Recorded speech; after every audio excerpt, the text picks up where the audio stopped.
Everyone, नमस्ते। Welcome to flavoured with love by Priyanka.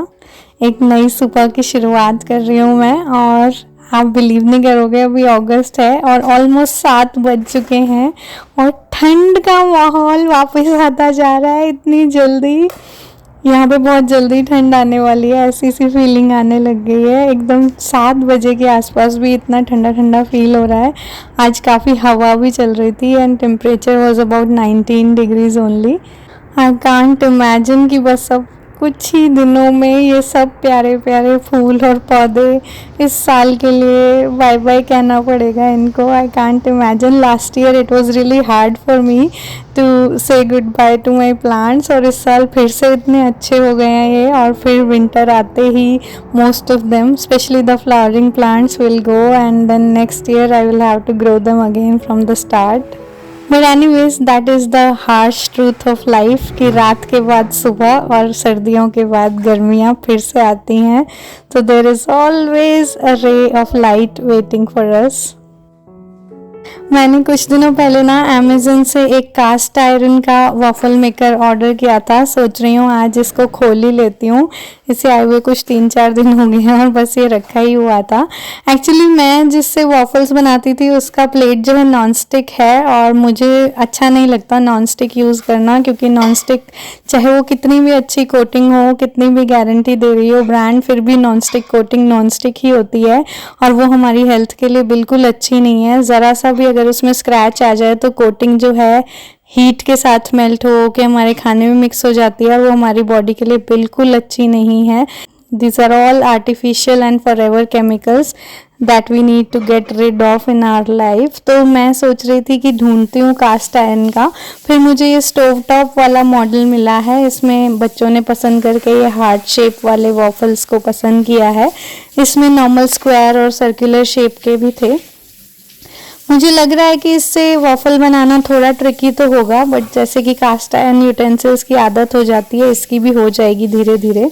अभी मैं इसको रेगुलर वॉश करके रख रही हूँ सोप के साथ ही। फर्स्ट टाइम तो सोप से अच्छे से वॉश करना चाहिए, और फिर मैं आपके साथ शेयर करती हूँ कि इसे सीजन कैसे करेंगे।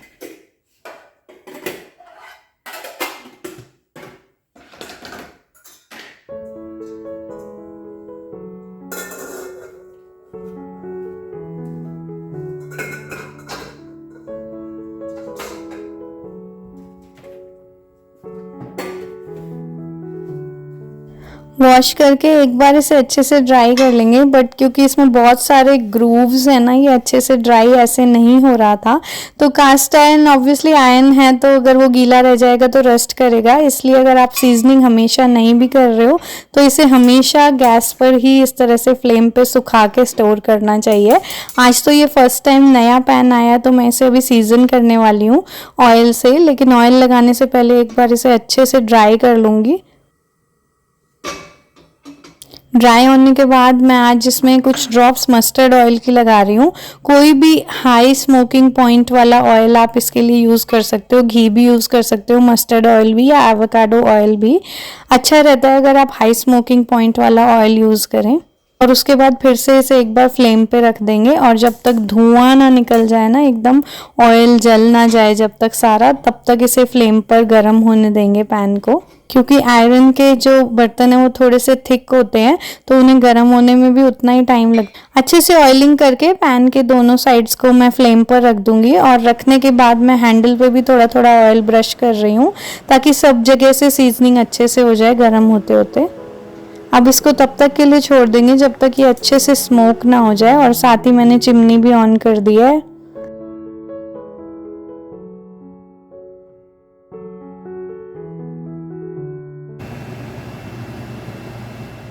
आज ब्रेकफास्ट में, जैसा कि आपने कैप्शन में देखा, मैं एक हाई प्रोटीन इंस्टेंट मूंग दाल डोसा बना रही हूँ, जिसको और भी हाई प्रोटीन बनाएंगे एक बढ़िया सी पनीर की स्टफिंग बनाकर। इसके लिए मैं मूंग दाल का आटा यूज़ कर रही हूँ। यहाँ पर मैं 3 से 4 ये बड़े चम्मच मूंग दाल का आटा ले रही हूँ, और थोड़ी सी एक्स्ट्रा क्रिस्पीनेस लाने के लिए इसमें डालेंगे चावल का आटा, वो मैं 1 बड़ा चम्मच यूज़ कर रही हूँ।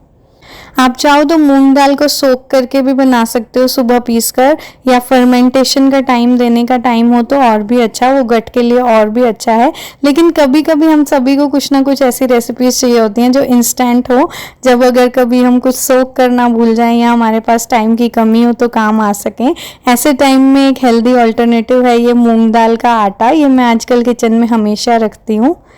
देखिए पैन में स्मोक आने लग गया है, इसका मतलब ऑयल अच्छे से गर्म हो चुका है और पैन हीट होके ऑयल अब्सॉर्ब करना शुरू हो चुका है।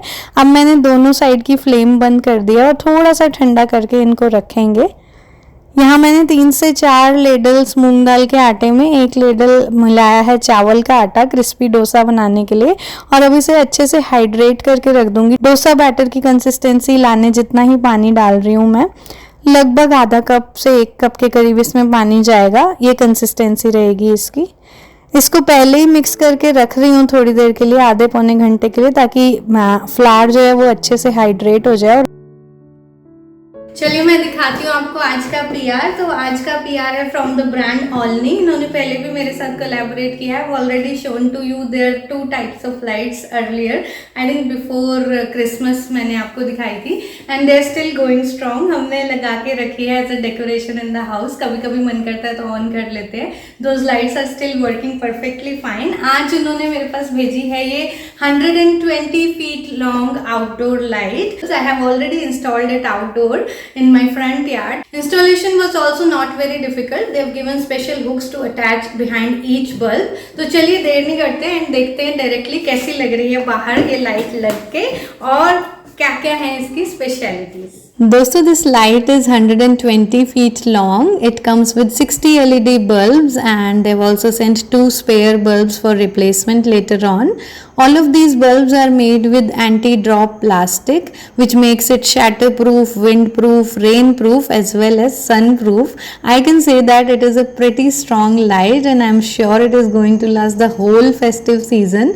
We have installed it now in August and now I can be rest assured that till December my house is going to be glowing just like this. You can see there is no main light switched on right now and my front porch is just glowing and I'm loving the vibe. It's looking totally cozy and so welcoming in here. The lights comes with a connector at one end and it can be connected up to 8 more lights and you can glow up your entire house with similar kind of lights. They've also given a built-in spare fuse and each of the bulb, as you see here, comes with a hook at the back which makes it easier to install, and you can particularly install it in some designs also on your walls just as you like. The waterproof rating is IP45 standard, which is pretty good, I can say that. So I'm sure it is going to be safe in windy, rainy and as well as snowy weather. You can see it is pitch dark outside and my house is glowing, and I'm sure my house is glowing better than any of the houses in my neighborhood and I'm loving it totally. These lights are perfect to illuminate your gardens, gazebos, tents, pergolas or even your pool umbrellas. What do you say? Nice, right? Don't forget to check out the link in the description if you want your house or poolside or your garden to glow just like mine. अब मैं filling बनाने की तैयारी कर रही हूँ डोसा की। तो हाई प्रोटीन डोसा फिलिंग आज है हमारी पनीर टिक्का वाली। पनीर टिक्का की फिलिंग के लिए मैं यहाँ पर थोड़े से हैंडफुल गार्लिक क्लोव्स और 1 से 1.5 इंच जिंजर को क्रश करके रख रही हूँ और साथ ही पेपर्स और अनियंस को चॉप कर रही हूँ।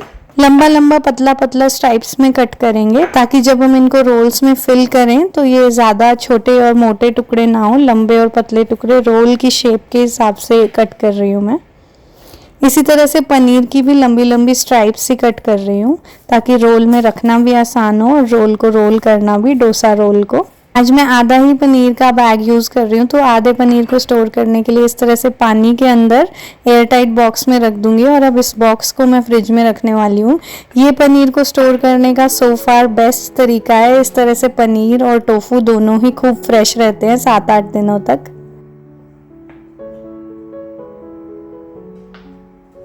पनीर टिक्का वाला मैरिनेट बनाने के लिए मैं यहाँ 2 टेबलस्पून दही ले रही हूँ। इसमें 1 से 1.5 टेबलस्पून बेसन डालेंगे और फिर बेसिक से मसाले, नमक और लाल मिर्च का पाउडर अपने टेस्ट के हिसाब से। हल्दी काफ़ी थोड़ी डाल रही हूँ मैं, इसमें लाल सा रंग अच्छा लगता है, लेकिन रंग तो हम यूज़ नहीं करते, तो मैं कश्मीरी चिली पाउडर और हल्दी थोड़ी कम डाल के रंग लाने की कोशिश करूँगी। साथ में डाल रही हूँ थोड़ा सा धनिया पाउडर, गरम मसाला हो तो वो भी इसमें अच्छा लगेगा। 1 टीस्पून कसूरी मेथी डाल रही हूँ और थोड़ा सा अमचूर, और फिर पीसा हुआ जो क्रश करके रखा हुआ जिंजर गार्लिक है उसको भी इसमें अच्छे से मिक्स कर देंगे। अब मैं इसमें डाल रही हूँ 1 टीस्पून मस्टर्ड ऑयल। आप चाहो तो ऑयल को गर्म करके भी डाल सकते हो अगर आपको रॉ मस्टर्ड ऑयल का टेस्ट पसंद नहीं है तो, लेकिन सारी जो भी टिक्का डिशेस होती है ना उनमें इस तरह से मस्टर्ड ऑयल डालने से टेस्ट एनहांस ही होता है, इसलिए मैं ऐसे ही डाल देती हूँ। और अब हमारा मैरिनेट बिल्कुल तैयार है। अब इसमें पनीर के पीसेस और चॉप्ड वेजिटेबल्स डालकर उन्हें अच्छे से मिक्स कर देंगे ताकि सब चीज़ें मैरिनेट से अच्छे से कवर हो जाएं। और ये काम मुझे तो भाई हाथों से ही करना पसंद है। मैं इस मामले में कोई कंजूसी नहीं करती हूँ, फुल ऑन हाथों से मिक्स करती हूँ जो भी चीज़ें मैरिनेट करती हूँ, क्योंकि ऑनेस्टली अच्छे से मिक्स भी वो तभी हो पाता है जब हम अच्छे से दोनों हाथों से मिक्स करें। हम इसको ढककर थोड़ी देर के लिए फ्रिज में रख देंगे, लगभग 30-40 मिनट के लिए, या जितना भी आपके पास समय हो। आज साथ में ब्रेकफास्ट में मैं थोड़ी सी स्टर फ्राइड ब्रोकली भी बना रही हूँ, तो ऑलिव ऑयल में मैंने ब्रोकली को डाला है चॉप करके, साथ में थोड़ा सा नमक, और ये नो सॉल्ट सीजनिंग हम कॉस्टको से लेकर आए थे इस बार ट्राई करने के लिए, तो इसको ट्राई कर रही हूँ। बेसिकली इसमें सब कुछ है जो पिज़्ज़ा सीजनिंग में होता है एक्सेप्ट सॉल्ट, तो ठीक ही फ्लेवर आ रहा है। और इस तरह से ब्रोकली को कच्चा कच्चा रखेंगे ना तो बहुत टेस्टी लगती है खाने में। पकने से ज़्यादा ब्रोकली टेस्टी लगती है जब उसे इस तरह से आधा कच्चा आधा पक्का पकाया जाए।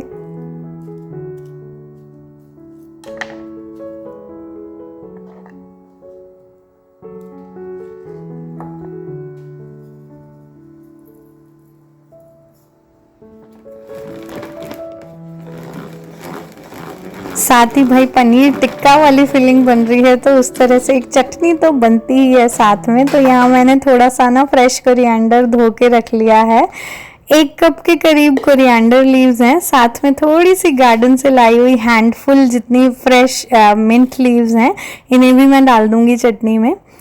अनियन आधा ही डाल रही हूँ, अब ये यूएस का प्याज बहुत ही जंबो होता है तो ये मैं क्वार्टर अनियन डाल रही हूँ, आप छोटा सा एक प्याज डाल सकते हो चटनी में। 5 से 6 गार्लिक क्लोव्स और 1 इंच का टुकड़ा अदरक का डाल रही हूँ।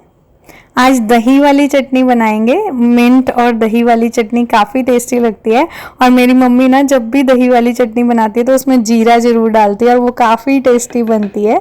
2 से 3 टेबलस्पून मैं इसमें दही डाल रही हूँ और साथ में नमक, जीरा और हरी मिर्ची, और काफ़ी टेस्टी चटनी बनती है। जब भी कोई टिक्का डिशेस में बनाती हूँ तो यही वाली चटनी बनाती हूँ मैं। गार्डन के फ्रेश मिंट से चटनी में बहुत अच्छा फ्लेवर आता है। और इस जीरे को तो बिल्कुल अंडर एस्टिमेट मत करिएगा, it takes the chutney to another level. अगले 3-4 दिन के लिए हमारा एक टेस्टी सा रिफ्रेशिंग कॉन्डिमेंट तैयार है। और अब 30 to 40 मिनट्स हो चुके हैं ये जो हमने पनीर और वेजिटेबल्स को मैरिनेट किया था। अब मैं इसको पैन में डायरेक्टली डाल दूंगी, कोई ऑयल नहीं कुछ नहीं, बस अब इसको पैन में डालकर पकाना है। और इसे ना बिल्कुल फ्लैश फ्राई करेंगे, ज़्यादा पकाने की कोई ज़रूरत नहीं है, सिर्फ थोड़ा सा मॉइस्चर कम कर लेंगे। सब्जियों को एक्चुअली हमें प्याज और कैप्सिकम को खड़ा खड़ा ही रखना है, इन्हें गलाने की बिल्कुल भी ज़रूरत नहीं है। काफ़ी टेस्टी लगेंगी जब ये रोल में होंगी। 1 मिनट बस फ्राई किया मैंने और फिर गैस को बंद कर दिया। आज बच्चों के लिए जैसा कि हमने नया वॉफल मेकर निकाला ही है तो उसका उद्घाटन करना है, तो मैं एप्पल वाले वॉफल्स बनाने वाली हूँ। 1 कप ओट्स लिए हैं, 1 एप्पल को चॉप करके डाल दिया है, थोड़ा सा मिल्क डाल रही हूँ उसमें। मिल्क बेसिकली जितना आपको कंसिस्टेंसी ठीक लगे उतना डालिए। 1 से 2 टेबलस्पून मेपल सिरप, क्योंकि स्वीटनेस एप्पल से भी काफ़ी आ जाती है, और इसको ब्लेंड करके रख लूँगी।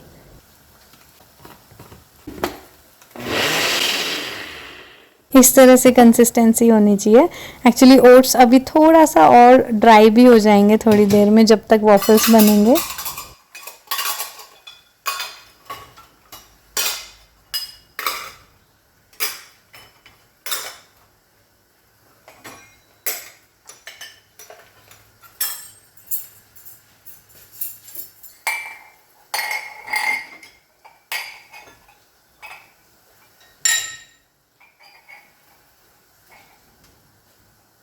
आज हम लोग जाने वाले हैं एक डॉक्टर अपॉइंटमेंट के लिए, तो मैं किचन को जल्दी जल्दी क्लीन अप भी कर रही हूँ before I go and take a shower.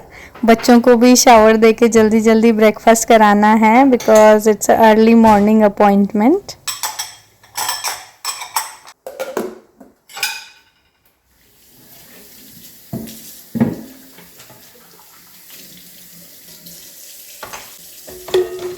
मैं थोड़ा सा शावर लेके रेडी होके आ गई हूँ और इतने में हमारे डोसा का बैटर भी खूब अच्छे से हाइड्रेट हो गया है। अब इसमें मैं नमक और 2 टीस्पून यहाँ पे फ्लैक्स मील मेरे पास है उसे मिला रही हूँ। फ्लैक्स सीड्स को रोस्ट करके पाउडर करके रख लिया था फ्रिज में और उसको मैं आजकल डो में या चीला के बैटर में हर रोज़ यूज़ कर लेती हूँ। इससे हम सब के खाने में अच्छा गुड ओमेगा 3 फैटी एसिड्स चले जाते हैं जो हमारी बॉडी के लिए बहुत ज़रूरी हैं। बॉडी में इन्फ्लेमेशन को कम करते हैं, गुड फैट को बढ़ाते हैं, बैड फैट को कम करते हैं। मुझे लगता है फ्लैक्स सीड को खाने का ना ये तरीका सबसे अच्छा है। इस तरह से किसी को कोई स्वाद में भी चेंज नहीं हो रहा और किसी को पता भी नहीं चल रहा that I am adding it, और पूरी फैमिली खा रही है, 4 साल की बेटी से लेकर 40 साल के मिस्टर हस्बैंड तक। एनीवेज, अब मैं यहाँ डोसे और वॉफल दोनों ही बना रही हूँ। वॉफल के बैटर में मैंने थोड़ी सी वनीला एक्सट्रैक्ट और नाम मात्र का बेकिंग पाउडर डाल दिया है और वॉफल मेकर को अब मैं फिर से अच्छे से गर्म कर लूँगी क्योंकि ये 2 साइड हैं तो दोनों साइड ही अच्छे से गर्म करनी होंगी। साथ ही साथ मैं डोसा भी बना रही हूँ और यहाँ वॉफल मेकर को भी मैं अच्छे से पहले घी से ग्रीस कर लूँगी और फिर हर कैविटी में थोड़ा थोड़ा बैटर डाल दूँगी। ये आज हम कास्ट आयरन का वॉफल मेकर पहली बार यूज़ कर रहे हैं तो ये थोड़ा ट्रिकी तो रहेगा। यू विल सी कि क्या रिजल्ट निकले। इसमें मुझे थोड़ा डाउट तो था कि एकदम परफेक्ट तो वॉफल्स पहली बार में निकलने नहीं वाले हैं और वैसा ही हुआ। एक्चुअली कास्ट आयरन के पैन्स की एक बात होती है कि आप उनको जितना ज़्यादा यूज़ करो ना वो उतने अच्छे से सीजन होते जाते हैं और जितने वो सीजन होते जाते हैं ना उतने वो एकदम नॉन स्टिक होते जाते हैं। तो ऑब्वियसली आज फर्स्ट टाइम था और मैंने इसे सीजन भी सिर्फ एक ही बार किया है, वरना फर्स्ट यूज़ से पहले भी 2-3 बार सीजन तो कर सकते हैं, लेकिन आज मैं थोड़ा जल्दी में ही थी तो मैंने एक ही बार सीजन किया था इसे और डायरेक्टली यूज़ करने लग गई हूँ। पहली बार तो रहा ये रिजल्ट। मुझे लगा मैंने बैटर कम डाला था तो वो अच्छे से ना फूले नहीं एक साथ, तो आधा इधर रह गया और आधा उधर, तो अच्छे से खैर निकले नहीं। No point in discussing, point is कि वो निकले नहीं, अच्छे वॉफल्स नहीं बने।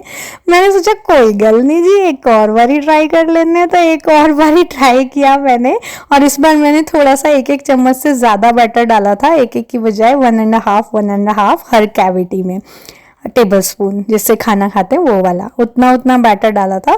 तो इस बार पहले से तो बेटर रहा हिसाब हमारा। वॉफल्स बन तो गए, अभी आप देखोगे। इस वॉफल मेकर को हमें जैसे हाथ वाला टोस्टर होता है ना उसकी तरह पलट पलट के भी पकाना पड़ेगा ऑब्वियसली दोनों साइड से। तो हाँ, ये चीज़ थोड़ी सी टाइम कंज्यूमिंग तो है ही और साथ ही थोड़ी ट्रिकी भी है, लेकिन मुझे पूरा विश्वास है कि मैं इसे जब 2-4 बार सीजन कर लूँगी तो वॉफल्स अच्छे से निकलने लग जाएंगे, क्योंकि मैं कास्ट आयरन ना पिछले 3-4 सालों से यूज़ कर रही हूँ। इंडिया में मैंने अच्छा खासा कलेक्शन भी कर लिया था, ग्रिल पैन, सौते पैन, कढ़ाई वगैरह का, तो मुझे कास्ट आयरन को यूज़ करने में कोई परेशानी नहीं लगती है और मुझे लगता है ये वॉफल मेकर भी काम करने लग ही जाएगा थोड़ी सी सीजनिंग और होने के बाद। तो देखिए जैसा कि अब आप देख रहे हो ना, तो फिर भी निकल रहा था। इधर डोसा बनाने के लिए डोसे को पकाने के बाद दोनों साइड से थोड़ा थोड़ा मैं यहाँ पर, मेरे पास आज ये पिज़्ज़ा सॉस है घर की बनी हुई, तो लेयर एक उसकी लगा रही हूँ बेस पे पिज़्ज़ा सॉस और फिर उसके साथ रख रही हूँ मैं पनीर टिक्का वाला फिलिंग और उसके ऊपर लगा रही हूँ ये टिक्का वाली ग्रीन चटनी। ये बहुत ही टेस्टी बने थे और बहुत सारा फ्लेवर था इनमें, packed of flavour. Paneer tikka का भी फ्लेवर था, नीचे जो टमाटर की चटनी है वो भी बहुत टेस्टी लग रही थी और ये हरी चटनी तो टिक्का डिशेस के साथ हमेशा अच्छी लगती ही है। और डोसा का टेस्ट भी बहुत अच्छा था। ये जो हाई प्रोटीन ब्रेकफास्ट रेसिपी है ये आप ज़रूर ट्राई करना, ये आपके घर में सबको पसंद आएगी आई एम श्योर, बच्चे हों या बड़े। मैं तो बस आज बच्चों ने ऐसे ही डील हुई थी हमारी, इसलिए मैं उनको वॉफल्स बना के खिला रही हूँ, वरना ये वाला जो चीला है ये बच्चे आराम से खाते हैं, शौक से खाते हैं। और इसकी जो फिलिंग है वो बच्चों ने एज अ वेजिटेबल साइड में खाई ही थी। साथ ही देखिए तो वॉफल ना इस तरह से बने, कुछ निकल तो गए इस बारी, एक साइड से तो बहुत अच्छे से निकले और दूसरी साइड से थोड़ा कम अच्छे से निकले, बट फिर भी मैं कहूँगी कि ये वाली जो बैच था, ये सेकंड बैच, ये पहले वाले से तो बहुत फ़र्क था, मतलब काफ़ी फ़र्क था, एकदम निकलने लग गए थे ये वाले वॉफल्स। बस मैंने थोड़ा सा इस साइड से थोड़ा ज़्यादा पका दिया था। इसको थोड़ी सी अटेंशन दूंगी और थोड़ा टाइम दूंगी, 2-3 बार और सीजन करूंगी तो ये कास्ट आयरन के पैन से भी वॉफल्स बिल्कुल वॉफल मेकर की तरह निकलने लग जाएंगे। थोड़ी प्रैक्टिस की ज़रूरत है।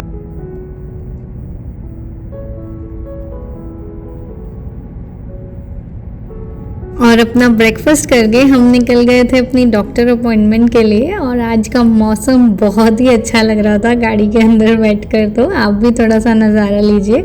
इसी के साथ आज की वीडियो को यहीं तक रख रही हूँ। आई होप आपको अच्छी लगी होगी। Do let me know in the comments and thank you so much for watching. Bye bye.